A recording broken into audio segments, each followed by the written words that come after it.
چلیے اعوذ باللہ من الشیطان الرجیم بسم اللہ الرحمن الرحیم الحمد للہ رب العالمین وصلی اللہ علی محمد وآلہ الطاہرین اللہم صلی علی محمد وآل محمد۔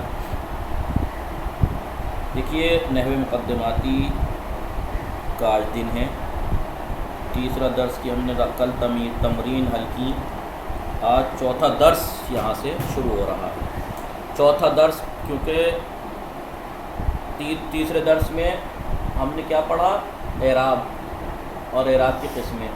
اعراب تو دوسرے میں پڑھا تھا، اعراب رفع، نصب، جر اور جزم، ٹھیک ہے۔ اور تیسرے درس میں ہم نے کیا پڑھا؟ اعراب کہاں لفظی اور ظاہری ہوتا ہے، کہاں تقدیری اور کہاں محلی۔ آج چوتھے درس میں مضارع مرفوع اور مضارع منصوب کے بارے میں ہے، مضارع مرفوع اور مضارع منصوب کے بارے میں ہے، علائم رفع مضارع۔ اب دیکھیے مضارع مرفوع کب ہوتا ہے؟ مضارع مرفوع کیونکہ بتایا تھا شروع میں کہ فعل جو ہے اکثر مبنی ہے، لیکن فعل مضارع کی کچھ صورتیں معرب ہیں، فعل مضارع یا امر کی، ٹھیک ہے، اور یہ معرب ہیں تو معرب ہے تو ان کا اعراب ہوگا کچھ۔ تو ابھی مضارع مرفوع اور مضارع منصوب کے بارے میں گفتگو کریں گے۔ مضارع دیکھیے انہوں نے پہلے علامتیں گنا دی، ٹھیک ہے، اور اس کے بعد جا کے یہ گنا رہے ہیں مضارع مرفوع کہاں ہوتا ہے، کون کون سی۔ تو یہ کہہ رہے ہیں مضارع جو مرفوع ہوگا اس کی دو علامتیں ہیں۔ مضارع مرفوع ہوگا، ایک علامت رفع ضمہ ہوگی، ایک علامت رفع نون اعرابی ہوگا۔ علامت رفع ضمہ، مضارع میں دو علامت رفع ہیں۔ فردوس فاطمہ فعل مضارع کی اگر آپ گردان کریں، ینصرو، ینصران، ینصرونا، تنصرو، تنصران، ینصرنا، آپ لوگوں کو مضارع کی گردان یاد ہے نا؟ عربی پڑھ رہی ہیں آپ لوگ؟ ہلو، آواز آ رہی ہے میری؟ جی عربی پڑھ رہی ہیں نا آپ لوگ یاسین صاحب سے؟ جی پڑھ رہے ہیں۔ تو مضارع کی گردان ینصرو، ینصرانے، ینصرونا، ینصرونا، ٹھیک ہے، تنصرو، تنصرانے۔ ابھی ایک مضارع کی کیونکہ صرف مقدماتی میں ہم نے ماضی کی بارے میں سب پڑھ لیا، مضارع کی ساری تفصیل اب آئے گی تو آپ اور سمجھ جائیں گے مضارع کے بارے میں۔ تنصرو، تنصرانے، ینصرنا، ٹھیک ہے، تنصرو، تنصرانے، تنصرونا، تنصرونا،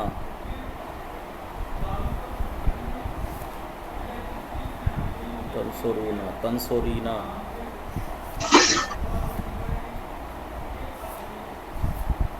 تنصرانے، ینصرنا۔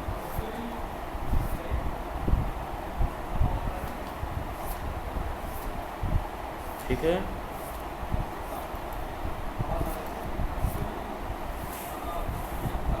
تنصرینا، تنصرانے، تنصرنا، تنصرنا، تنصرنا، انصرو، ننصرو، ننصرو۔ دیکھیے کیا ہے یہاں پر علامت رفع؟ جی مضارع ہے، مرفوع ہے، یہ علامت رفع کیا ہے؟ ضمہ۔ جی یہاں پر کیا ہے علامت رفع؟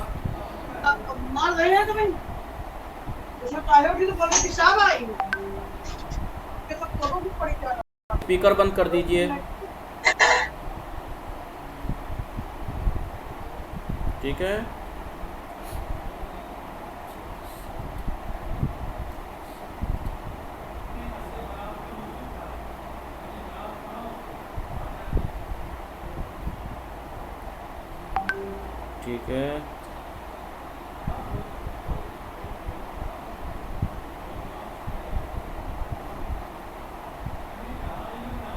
ہے. کیا دیکھا آپ کو؟ فردوس فاطمہ، مہدی فاطمہ، انعم زہرا. انعم آواز آ رہی ہے میری آپ لوگوں کو؟ جی. جی آ رہی ہے. 1 2 3 4 5. ٹھیک ہے. تو علامت رفع 5 جگہ پہ کیا دکھائی دی آپ کو؟ ضمہ. جی، ضمہ. 5 صیغوں میں علامت رفع ضمہ ہے. ٹھیک ہے. کون کون سے صیغے میں؟ پہلے میں، چوتھے میں، 7ویں میں، 13 اور 14 میں. 13ویں میں اور 14ویں میں. تو ان 5 صیغوں میں دیکھیے اسے کہتے ہیں مضارع مرفوع. مضارع مرفوع کب ہوتا ہے؟ جب اس کے اوپر کوئی چیز نہ ہو.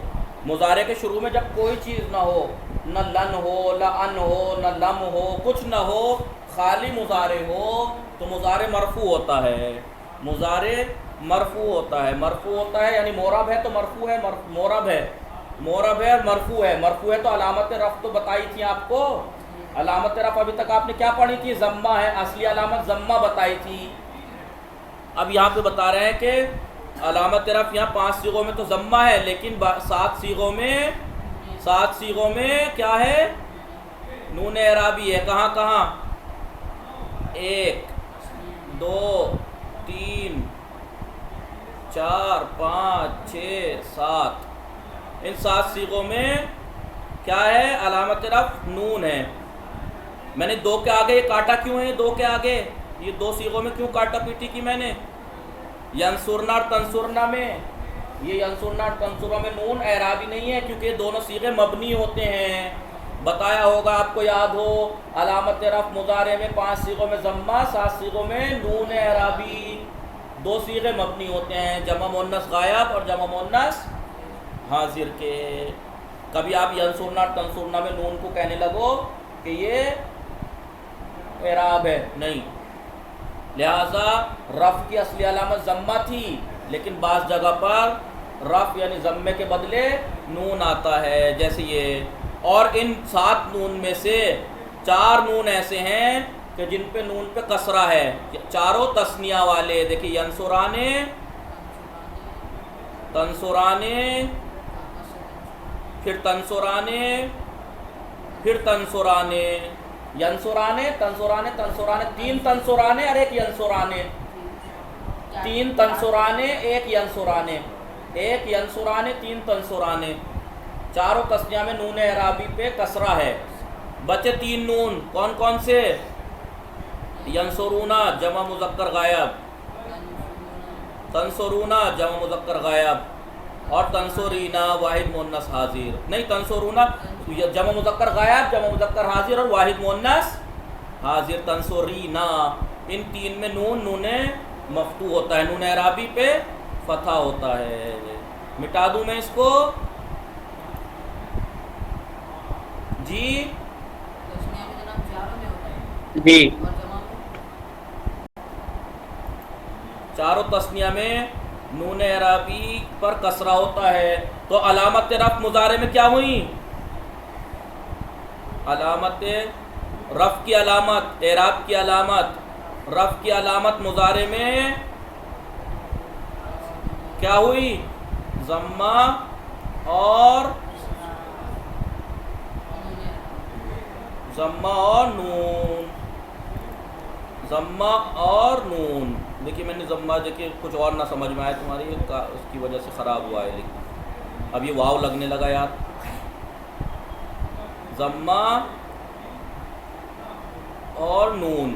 اب نون بھی نون مفتوحہ، نون مکسورہ. چاروں تثنیہ میں نون مکسورہ. تثنیہ 4 ہی ہوتے ہیں ایک گردان میں. چاروں تثنیہ میں نون مکسورہ،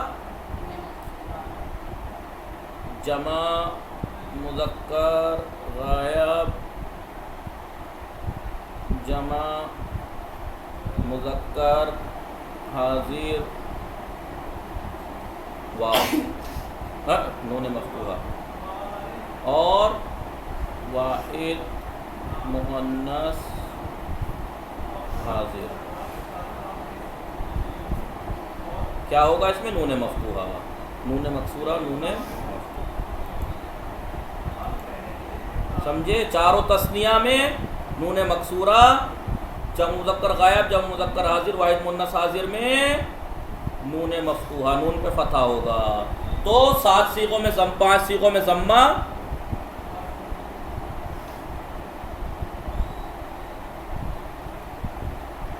5 صیغوں میں ضمہ.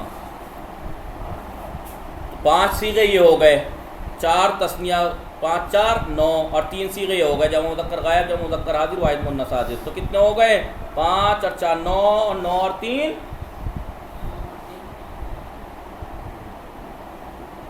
5 اور 4 9 اور 9 اور 3 12، 9 اور 3 12. بچے دو صیغے، ینصرنا اور تنصرنا، جمع مؤنث کے نون، جمع مؤنث کے نون یعنی جمع مؤنث غائب کا، جمع مؤنث حاضر کا، وہ مبنی ہیں، وہ صیغے مبنی ہیں، اس میں کوئی تبدیلی نہیں. ٹھیک ہے؟ لکھا فردوس فاطمہ؟ جی.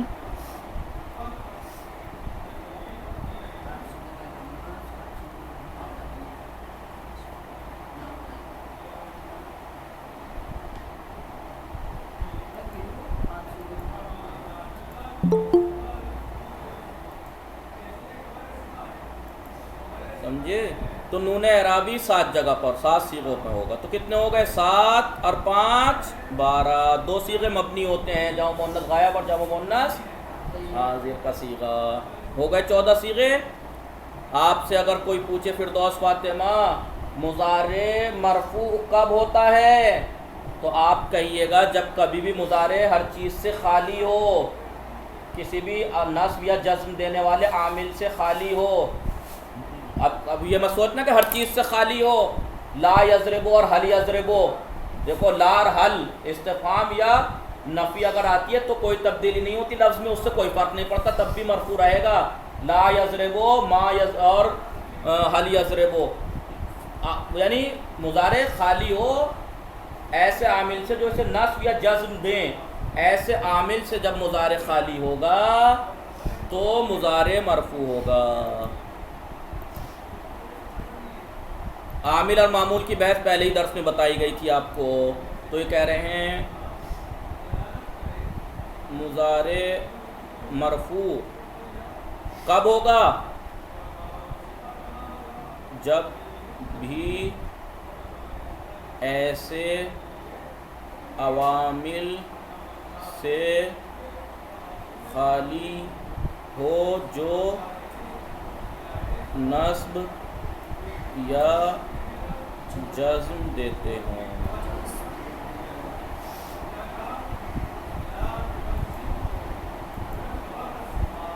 یعنی جب بھی ایسے عوامل، یہ ہماری پیٹ صحیح کام نہیں کر رہا، جب بھی ایسے عوامل سے خالی ہو جو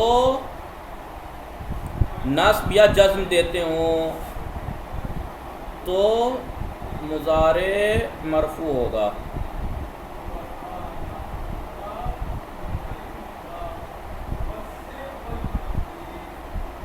تو مضارع مرفوع ہوگا یعنی فعل مضارع جب بھی ایسے عوامل سے خالی ہو جو نصب یا جزم دیتے ہوں تو مضارع مرفوع ہوگا. یعنی ایک دوسری الفاظ میں کہا جائے جب بھی فعل مضارع عوامل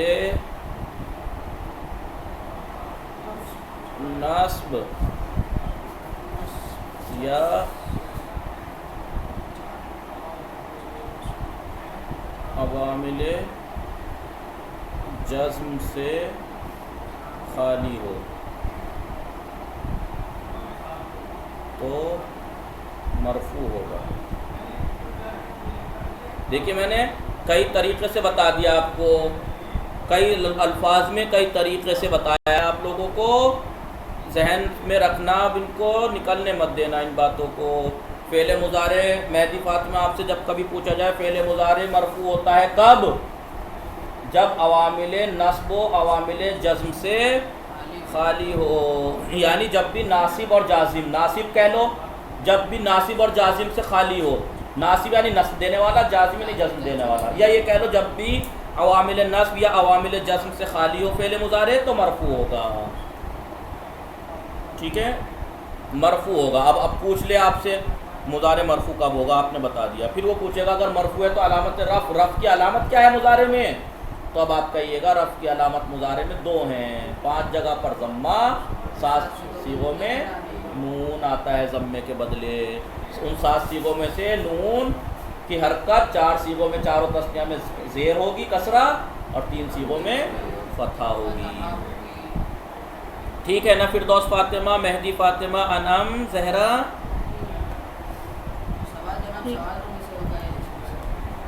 الگ الگ ٹھیک. کون لیفٹ ہوا؟ شبی فاطمہ، فردوس فاطمہ، فہیم لیفٹ ہو گیا. جی اب آئیے عبارت پہ آئیے. علائم رفع مضارع، مضارع میں علامت رفع، رفع کی علامت، رفع کی نشانی، رفع کی علامت. علامت رفع در اصل ضم است. یہ بات آپ نے پہلے ہی پڑھ لی تھی کہ اعراب 4 طرح کا ہوتا ہے، رفع، نصب، جر اور جزم. رفع کی اصلی علامت ضمہ ہوتی ہے، نصب کی اصلی علامت فتح ہوتی ہے، جر کی اصلی علامت کسرہ ہوتی ہے، اور جزم کی اصلی علامت سکون ہوتی ہے. ابھی بتا رہے علامت رفع در اصل ضم است. رفع کی اصلی علامت ضمہ ہے، لیکن وگاہی کبھی کبھی نون نیابت از ضمے بھی کناد، نون جو ہے وہ ضمے کی نیابت کرتا ہے، جانشینی کرتا ہے، ضمے کے بدلے آتا ہے. پس فعل مضارع در حالت رفع دارائے 2 علامت است. پس فعل مضارع حالت رفع میں 2 علامتیں رکھتا ہے. فعل مضارع اگر مرفوع ہے تو علامت رفع اس کی 2 ہوں گی. نمبر 1 ضمہ، لیکن یہ ضمہ کہاں ہوگا؟ در صیغہ ہے 1 4 7 سیزتے و 4 دے، پہلا، چوتھا، 7واں، 13واں، 14واں صیغہ. ان 5 صیغوں میں پہلا صیغہ یعنی واحد مذکر غائب، چوتھا صیغہ واحد مؤنث غائب، 7واں صیغہ جمع واحد مذکر حاضر، یعنی واحد مذکر غائب، واحد مذکر حاضر، واحد مؤنث غائب، اور واحد متکلم اور جمع متکلم. آخر کے 2 صیغے. ٹھیک ہے، یہ 5 صیغے ہو گئے. پہلا واحد مذکر غائب، چوتھا واحد مؤنث، یعنی غائب کے واحد کے دونوں صیغے، چاہے مذکر کا ہو چاہے مؤنث کا، واحد مذکر غائب، واحد مؤنث غائب. ایک واحد مذکر حاضر، پھر واحد متکلم اور جمع متکلم. ان 5 صیغوں میں علامت رفع ضمہ ہوگی. دیکھ لیجیے آپ، ینصرو، تنصرو، تنصرو، انصرو، ننصرو. 2 تنصرو ہیں، واحد مؤنث غائب بھی تنصرو، واحد مذکر حاضر بھی تنصرو ہے. ینصرو، تنصرو، تنصرو، انصرو، ننصرو. دیکھ لیجیے سارے صیغوں میں ضمہ ہے. علامت رفع دکھائی دے رہا ہے؟ ٹھیک ہے.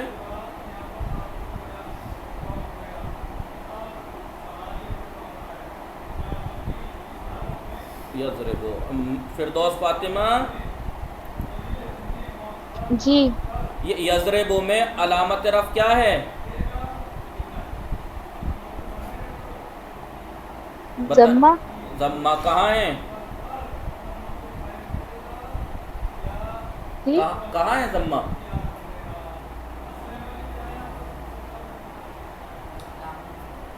بتائیے ضمہ کہاں ہے؟ فردوس فاطمہ، آپ کو ضمہ نہیں دکھ رہا؟ جی بے پر ہے. ہاں تو بولیے نا، تو یہ کنفیوز کیوں ہیں آپ؟ بولیے ضمہ یہ رہا بے کے اوپر. تو بے پر ہے. آپ نے کہا کہ یضربو میں علامت رفع ضمہ ہے، یہ کسرہ کیوں نہیں ہے؟ یہ کسرہ کیوں نہیں ہے؟ یا یہ فتحہ کیوں نہیں ہے علامت رفع؟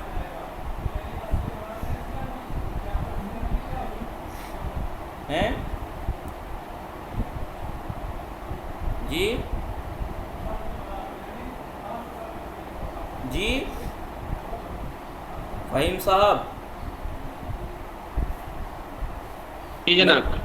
کہاں لیفٹ ہو گئے تھے؟ فون آ گیا تھا گھر سے. اچھا، ابھی مہدی فاطمہ مہدی فاطمہ، مہدی فاطمہ، انم زہرا، انم، جی آقا، جی انم ہے، سن بتائیے انم زہرا یکرومو میں علامت رفع کیا ہے؟ ضمہ، کہاں ہے؟ میم پہ، میم پہ جو ضمہ ہے یہ علامت رفع ہے، تو یہ والا ضمہ کیوں علامت رفع نہیں ہو سکتا جو رے پہ ہے؟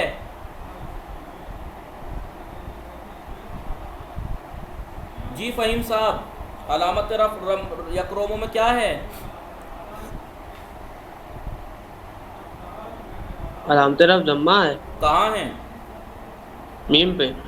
تو یہ میم کے اوپر جو ضمہ ہے یہ علامت رفع ہے، رے پہ جو ضمہ ہے علی اصغر وہ علامت رفع کیوں نہیں ہو سکتی؟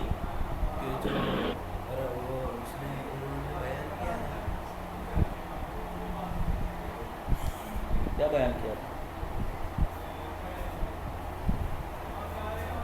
مہدی فاطمہ، انعام آپ بتا سکتی ہیں؟ فردوس آپ بتا سکتی ہیں؟ جی نہیں پتا، فرقان تم بتاؤ، رے پہ جو ضمہ ہے وہ کیوں نہیں ہے علامت رفع؟ ہے؟ تو وہ تو رے پہ بھی دکھائی دے رہا ہے ایک ضمہ، وہ کیا چھپا ہوا ہے؟ ہاں تو زور سے کانفیڈنس سے بولو. دیکھیے کتنی فہیم صاحب بتائیے، رے پہ جو ضمہ ہے یہ کیوں نہیں ہو سکتا علامت رفع؟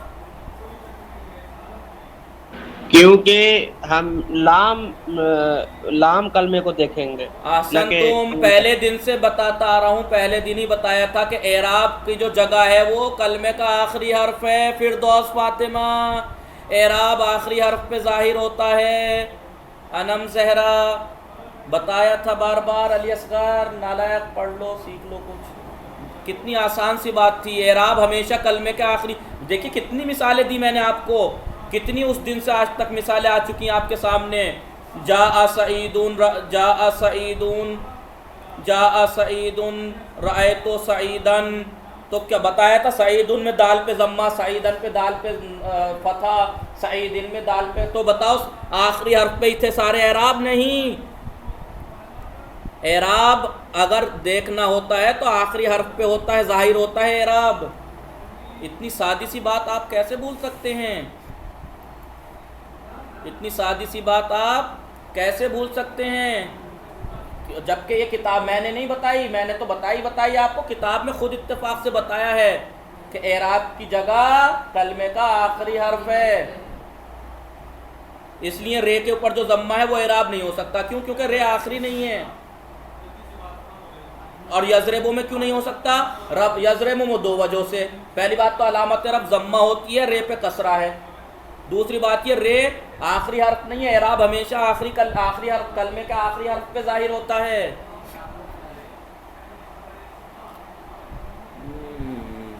آپ اتنی سادی بات کیسے بھول سکتے ہیں؟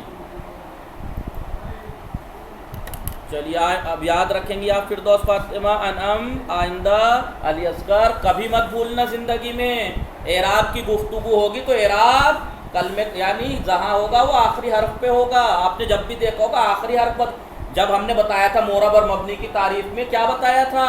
معرب وہ کلمہ ہے جس کا آخر عوامل کے بدلنے سے بدلتا ہے. آخر بدلتا ہے، بیچ کا یا شروع کا حرف نہیں بدلتا ہے، آخر کے حرف کی حرکت بدلتی ہے. مہدی فاطمہ نہیں ہے، فردوس فاطمہ. یہ سمجھ میں آئی؟ یاد آئی بات؟ وہ نیٹ ورک لاسٹ ہو گیا.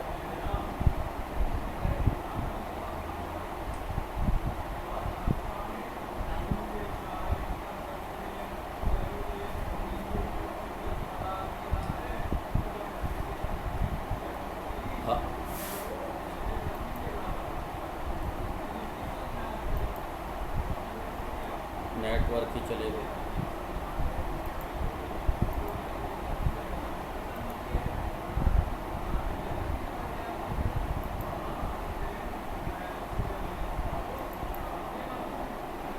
جی فردوس فاطمہ آئندہ تو نہیں بولیں گی، یاد رکھیے گا اعراب ہمیشہ. یہ میں نے جان بوجھ کے آپ لوگوں سے سوال کیا تھا کہ کہیں آپ دھوکہ تو نہیں کھائیں گے، اور آپ لوگ دھوکہ کھا گئے.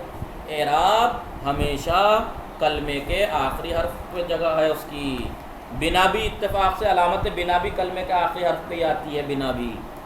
تو اس لیے میں نے آپ سے پوچھے یہ سوال کہ یکرم میں ضمہ علامت رفع ہے، میم والا، رے والا نہیں ہو سکتا. کیوں؟ کیونکہ اعراب یہ ہوتا ہے جو آخری حرف پہ ہوتا ہے. ٹھیک ہے، ٹائم ہو گیا اس میں، باقی انشاءاللہ کل پڑھیں گے. اور تھوڑا سا اس میں توضیح دینے میں ٹائم نکل گیا. آپ لوگ دہرا کے آئیے گا فردوس فاطمہ، اور یہ چیزیں آپ ذہن میں رکھا کریں. فردوس، فہیم صاحب اور علی اصغر پڑھ لو. ٹھیک ہے، وصلی اللہ علی محمد و آلہ الطاہرین.